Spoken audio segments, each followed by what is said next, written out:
I'm with the Managing Director of the Kenya Airports Authority, that's Jonny Andersen, and we are trying to get a glimpse and understanding of the state of the airports in Kenya and the different dynamics around that, and especially thinking about the fact that we are heading into the Christmas season, the holiday season, when air transport is going to be quite busy, busier than most times. Jonny, thank you for joining us. Thank you so much, Dan. Yes, and just speaking of this point I've just mentioned, what is KAA doing to ensure that, we don't have the bad experiences that people have had at the airports when we are having, this season of travel, a lot of travel, we're having people going to Mombasa and other destinations. What are we doing to make sure it's going to be a good experience for the travelers? Well, you are so right that we have had our challenges in the past when it comes to specifically the holiday season, when there's so many people traveling to visit their loved ones all over the country. And of course, families are traveling, they are big groups, they're carrying, a lot of luggage, they are bringing with them their elderly, their young kids and so on. So it's also, a lot of people coming and going through the holiday season. This year, we will try to do it differently. And we are specifically focusing on the domestic travel this year around, meaning we will increase our capacity on security screening to make the waiting time shorter. And then, of course, also we will try to increase the seating areas, specifically now at JKIA in the domestic terminal for the Christmas or the holiday season traffic. And then we are also trying to improve the ambience, making it a little bit more Christmas holiday-like in our airports. But this is not only about JKIA, it's also about the other larger airports in the country. So this year we will do our best to try to deliver a much better product than what we previously have done. So what specifically should the person who is thinking or considering of traveling and is going to use some of the airports, what exactly do they expect to see that will be different? Well, first of all, I think that I would like to tell our travelers that will be now traveling for Christmas, and I see that the season will probably start around 11th of December, that's the day before the Jamhuri Day. Yes. And then I expect people to start traveling to the destinations around Kenya. And then, of course, coming back approximately 3 to 4 weeks after. It's like, pack wisely, don't bring too much luggage. If you are able to check in luggage, please do. Because it will be so much easier for everybody if it's a little bit, well planned ahead. We will try to actually help with water. We will try to support people, like when it comes to managing the queues a little bit better on the domestic part. So I think the expectation from the public, the traveler's point of view, is that we will be there, but still try to pack smart and try to be prepared for it, because it is a very stressful time for many. And many are not so used to travel also, and they usually only travel during the holiday season. So you have a lot of inexperienced travelers, and then things may take longer, and queues are maybe look a little bit more longer than usual, but we will manage it. We will do our best. And there is the need to have a balance between, this is a security installation in regards of the airport, but we also need to have the welcoming customer service. What's the balance? Because you find sometimes you may feel there's a sense of intimidation sometimes when you're in an airport kind of setting, but you're saying you want to make it an easy place for the travelers. So how is the balance? How are you going to strike that balance? You're so right. It is a balance. And as many already know, we were sending our first flight to the United States on the 28th of October, which is a huge thing. But coming with that one, there was a lot of security requirements that we needed to fulfill. And of course, not to, jeopardize our last point of departure status when it comes to the security part, we have to find that good balance between, as you say, convenience, but also at the same time, again, the security part of things. And this is what we are really addressing this time around. Yes, we need to make sure that our airports and air travel in Kenya is secure, that our aircraft is being, 100% secure. Nobody's carrying through our airports anything that can jeopardize or intimidate or do something with the aviation sector in this country. We need to make sure that we are 100% on that one, because there's no compromise. Security and safety goes before anything else. But now we are trying to lift also the service part of it. And specifically now when there are so many travelers traveling over the holiday season, we are really trying to target that one to try to make that journey, less stress-free at least less stress-free. And there's something you've mentioned about, the airports being points of entry of either, it could be of things that are harmful in terms of guns or whatever, and there's also illicit trade, which has been a big thing over the past number of months. The government has really been doing its part, rather, to crack down on this illicit trade. The times when we've heard of cases where people who are bringing, say, drugs have been seized at the airport, but there are cases where we find some of these some goods which may have come through the airport actually make it into circulation. So who drops the ball on that kind of situation? I think we have to admit that there is business, at least in the past, and we also have always, employees or people at the airport that are colluding and seeing that there are business opportunities, call them business opportunities, for doing any kind of different kinds of trafficking. This is something that we are putting really, really high on our priority list, and we have already reacted a lot, and also cooperating a lot with the security, the intelligence services, and the police to stop this, what can I say, illegal trade of everything from wildlife to narcotics to even human trafficking and so on. But it is a problem all over the world. This is not only, what can I say, a problem that we face here at JKIA or in Kenya. It is a problem that we are facing everywhere. And I have to say, our security agencies and our security services, we have really established a good cooperation with all of them. And we are really advancing quite a lot when it comes to dealing with the issues. But will we have these problems also in the future? Yes, we will. We will. But the way is, how do we handle them? And right now, I see that we are really taking good care of stopping this. Okay. And like for instance, Kenya Airways plans to make JKIA, to use JKIA rather as East African hub, and this, sits at your doorstep. What are you doing to ensure that this kind of achievement, because it may not only be a KQ agenda or or aspiration, it also includes KA. What are you doing like about JKIA, for instance, and maybe by extension the other airports, to ensure that it can actually be a strong hub, especially for transiting and for those who are transiting through, because there's other options that people may have. So why come through JKIA? Well, let me take a few steps back, or even into the future. If Kenya and Nairobi wants to be one of the economical powerhouses in Africa, let's say in the next 20 to 30 years, we need to have global reach. We really need to have global reach.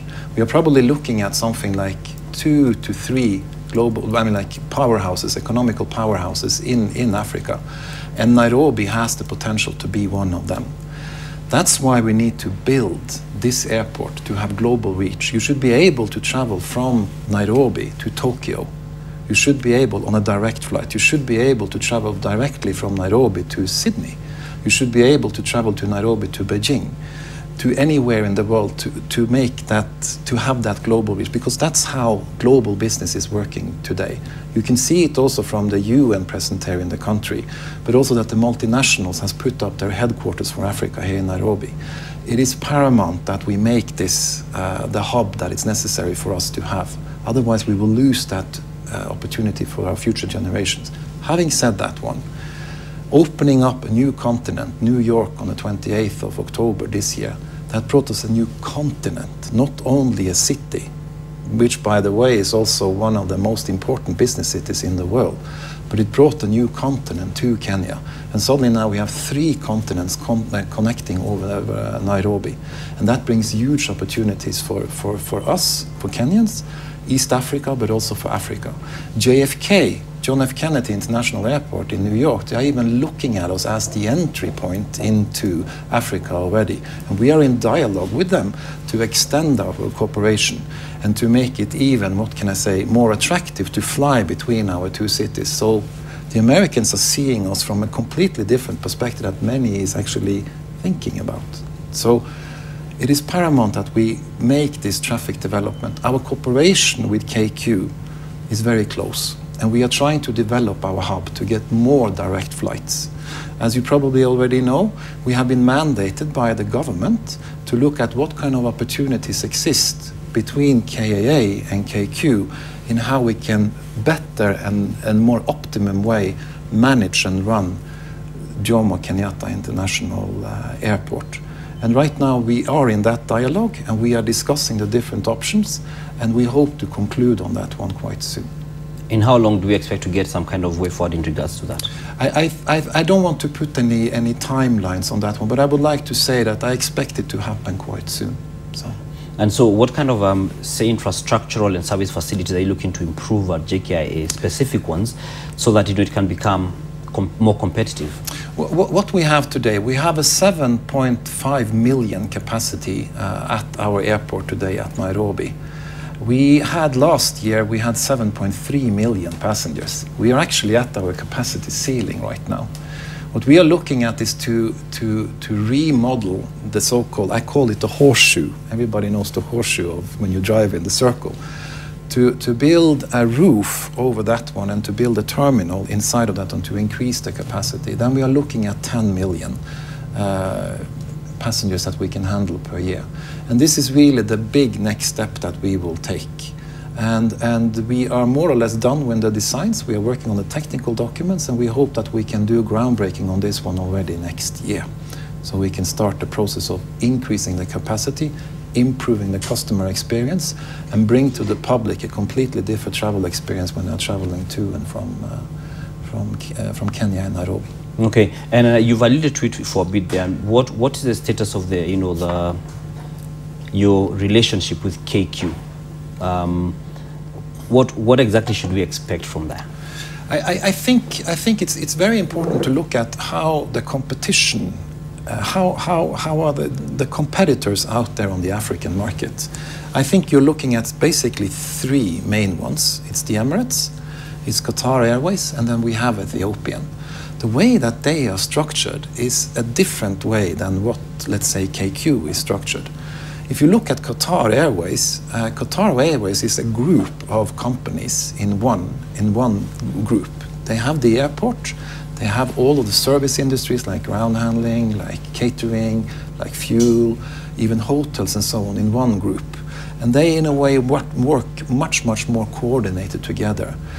You also see that Ethiopian has copied, in a way, that one. And Emirates is kind of the same kind of model. These airlines are the ones that are successful, really successful on the African continent. And the growth in Africa will double within the next 15 years. You know, the passenger growth will double in the next 15 years. For us to make sure that we are able to benefit from that growth, we have to come up with a model which is competitive towards the three big other ones. So one of the models that I looked into is exactly what I said. Some kind of model closer to one of the three. So we're likely to probably go in the direction of what these others have implemented? Some kind of partnership related, which is more related to a much closer relationship between airport and airline, and also the support industries around, the service industries around the aviation sector for this airport. Okay, and we've seen, expansion in terms of the aviation players in Rwanda, Ethiopia, Tanzania. Yeah. How does that affect the Kenyan aviation player? I don't think we should be so threatened about it. I think what we are seeing is that the total market is growing. The total market is growing, and that's actually good. More and more people are traveling, and also people that haven't been doing flying before and doing air travel before have started to use air travel as an alternative instead of taking matatu or doing a train or any other kinds of things. So the total market is actually growing. So I think it's a good thing, even for us, even if we see them right now as competitors. I really believe that our strategic location, the history that we have, but also the focus that all of the players in Kenya have when it comes to developing the aviation sector will make us prevail. Just look at what's happening in the domestic sector right now. We see growth figures that we haven't seen before. It's really booming out there when it comes to air travel. We are above budget on the passenger numbers for example, at Jomo in the KAA network. So it's really booming out there. from the point of view that, and you see the hotel sector and what's happening on the coast, you also see that now we are also getting a lot of attention from other markets looking into what Kenya has to offer. So I see a trend going upwards, and I am very, very optimistic on behalf of the aviation sector in Kenya, but also the tourism sector in general. Okay, and you'd mentioned it's one of the biggest things of the season for the Kenyan, aviation sector, which is the KQ flight to yes. New York. What does this portend for KAA? First of all, at the end of the day, an airport, it's all about where you can fly from that airport. And we have had 82 direct destinations throughout 1 week, 82 direct destinations from Jomo over the last, I think, 3 to 4 years. It hasn't been developing that much. But what we are seeing KQ is now doing, but also from interest from other carriers, is that we are growing our network. People choose to travel from our airport if we have an extensive and a good network. If they also can connect here, and the ease of connecting from one flight to another is taken care of in the best possible manner, then that's really what all we are about. If we have that build of enough connections, developing more connections and destinations out of this airport, the future of this airport will be very, very bright. And also for Nairobi as a capital city in East Africa and in Africa. Do you feel the current state of, say, JKIA again, is one that can actually attract traffic in terms of people who will prefer to pass through Kenya as opposed to use other routes if they're going, say, they're transiting? Do you feel we're at a place where we're competitive enough to actually put up a good fight? It all starts with good infrastructure. Right now, we are not 100% where we are supposed to be when it comes to the infrastructure issue. Good service, good customer experience, CX, it starts with good infrastructure. We have the people, we have the right attitude, and we are able to train that skill to people. But we need to upgrade our infrastructure to also have the capacity available. So the answer to your question is, I would say, yes, but also no. We need to upgrade to make sure that we are able to deliver for the future. Otherwise, we will probably lose market share. And so how long will it take to bring us to that position that we need to be at? I think that from a terminal and upgrade of runway, fast exit ways, some technology issues, we are looking at 36 months, so 3 to 4 years to get into the level where we really need to separate us from the remaining competitors around us, because we are Kenyans, we can do this. Oh, really? I like that you say we are Kenyans. Yeah. and the thing is, then how much are we looking at missing out on or losing in terms of opportunities, in the sense that we've got this significant milestone in terms of the direct flight to the US, but we still are not there yet in regards to being ready to outperform others? Yeah, I think first of all we need to get the good network out of Jomo, and that's very much related to Kenya Airways, because Kenya Airways is the hub carrier here. So it goes hand in hand. The route, the development of the network through the airport or out of the airport goes together with a build of the infrastructure, but also the processes involved. And this is what is being addressed, among others, in this KQ, KAA discussions that are being, talked. That's the discussions that we are having right now, how to simply do that one.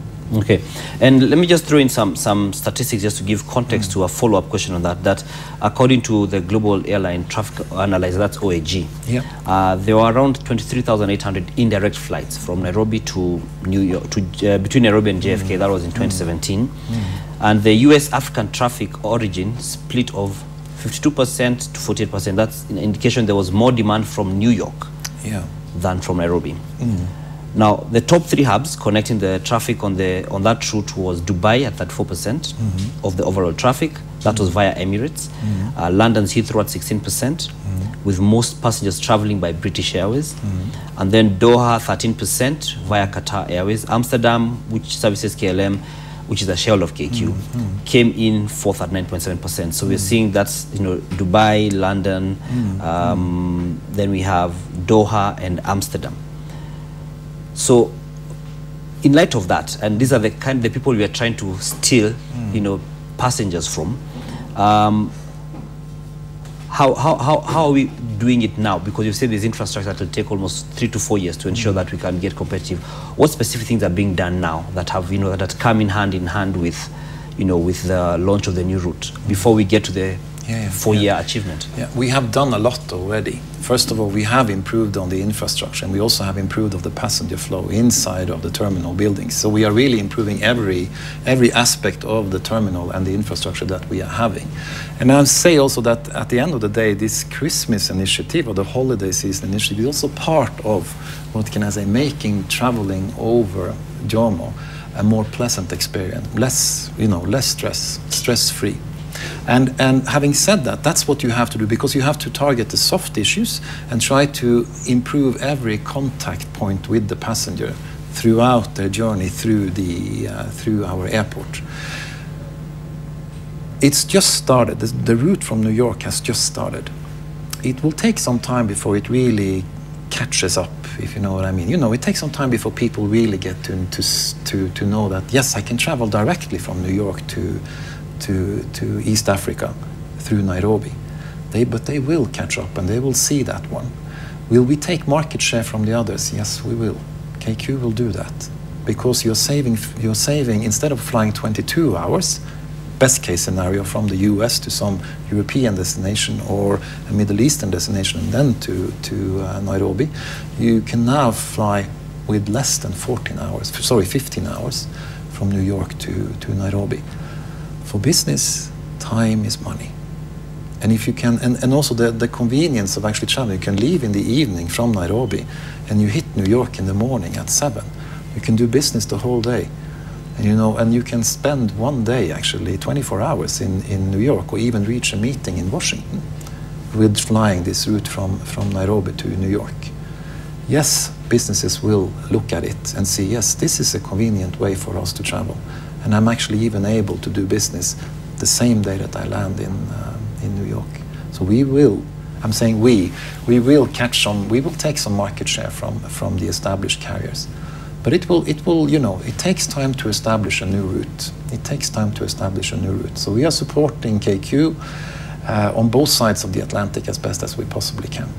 And you've been in the aviation industry for a while. Yeah. Maybe you can tell us, just from your own observation, about how long does it take for a route to get established, using your words? I would say anything from I would say close to a year, half a year. It can take longer than that one too, but usually half a year, because the market needs to know about it, the travel agencies needs to know about it, the consumer needs to know about it, and of course that's the challenge. There's a lot of offers out there. Price, when you pay with your own pocket, that's something where you're always looking for the best possible price. You look at so many different alternatives just to make sure that you are paying, what can I say, as best possible dollar for any service or product that you buy. So it will take some time before it really gets through. But I know that KQ is working really hard to market this flight, and we are supporting them in any way that we can. And I see that all of Kenya is actually supporting them in any way they can. So I'm very optimistic that we will have this one established relatively quickly. Okay, and what kind of traffic are we seeing now in regards to, I think you have to first of all, that's more for KQ to answer, and Sebastian, but I think we see ethnic travel, people that have relations to Kenya or to the US on the other side, or in East Africa.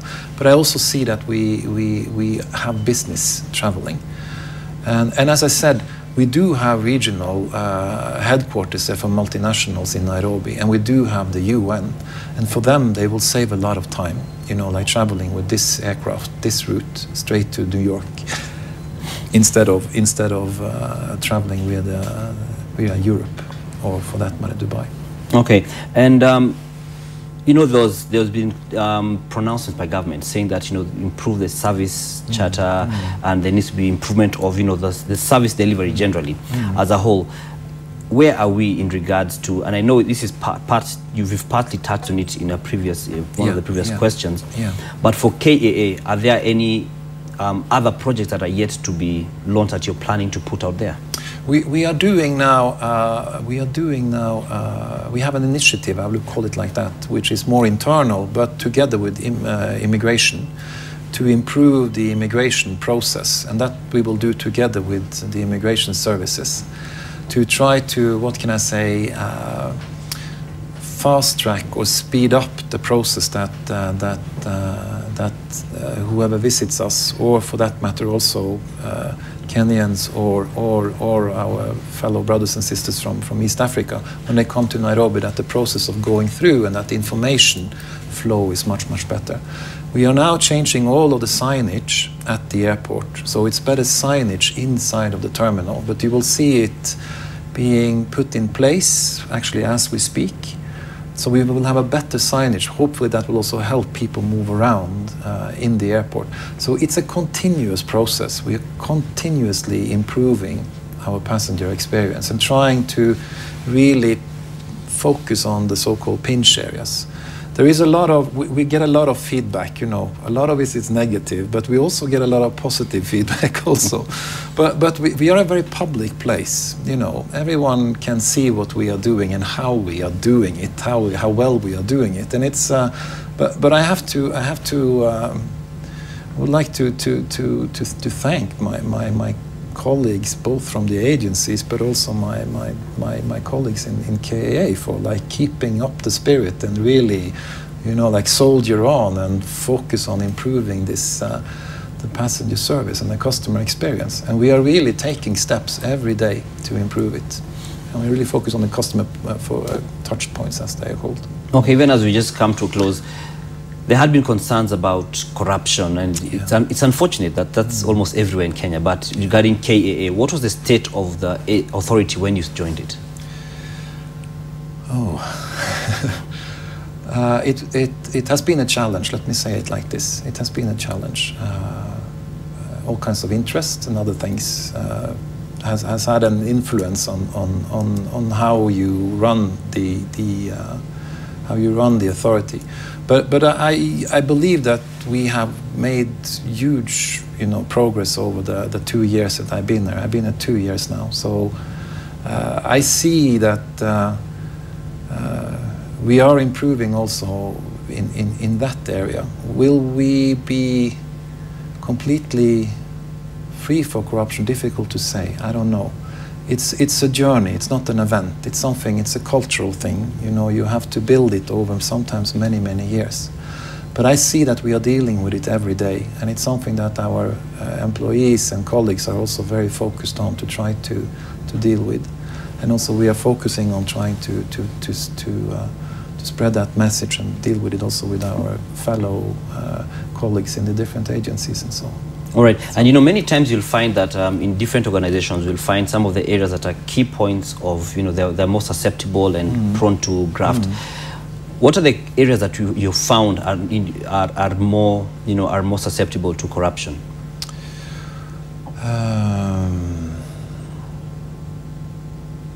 I think we have several areas. I think, you know, a lot about it has been previously, historically speaking, was a lot about parking. You know, like cars and access in and out to the courtyard and parking here and there and so on, and money has been paid and so on.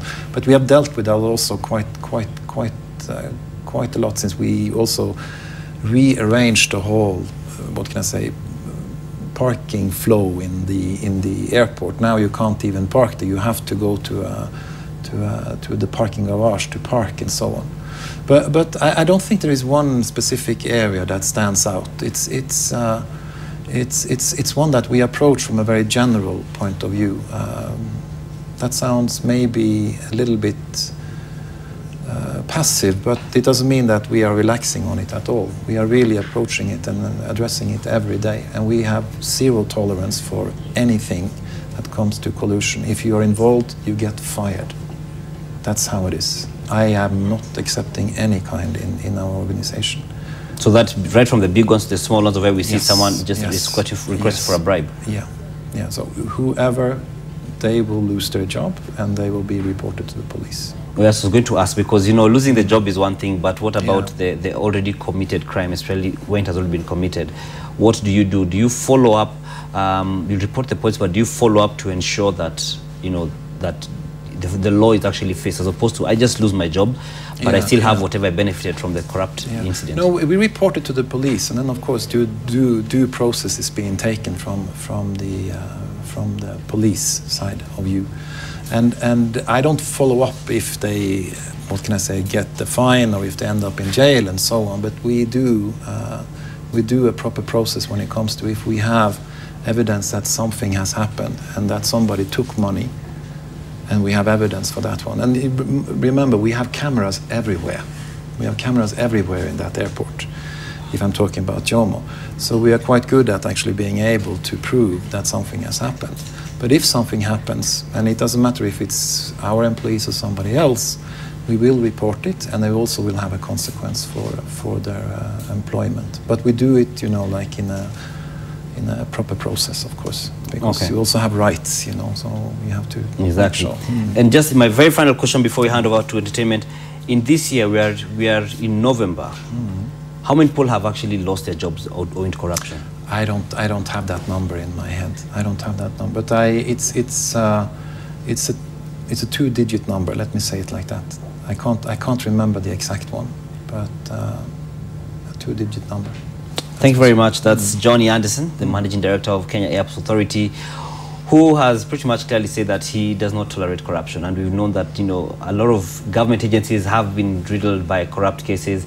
And so there's a lot of focus right now on the leadership, such as Jonny himself, in regards to the fight against corruption, which is being spearheaded by no less than the President himself.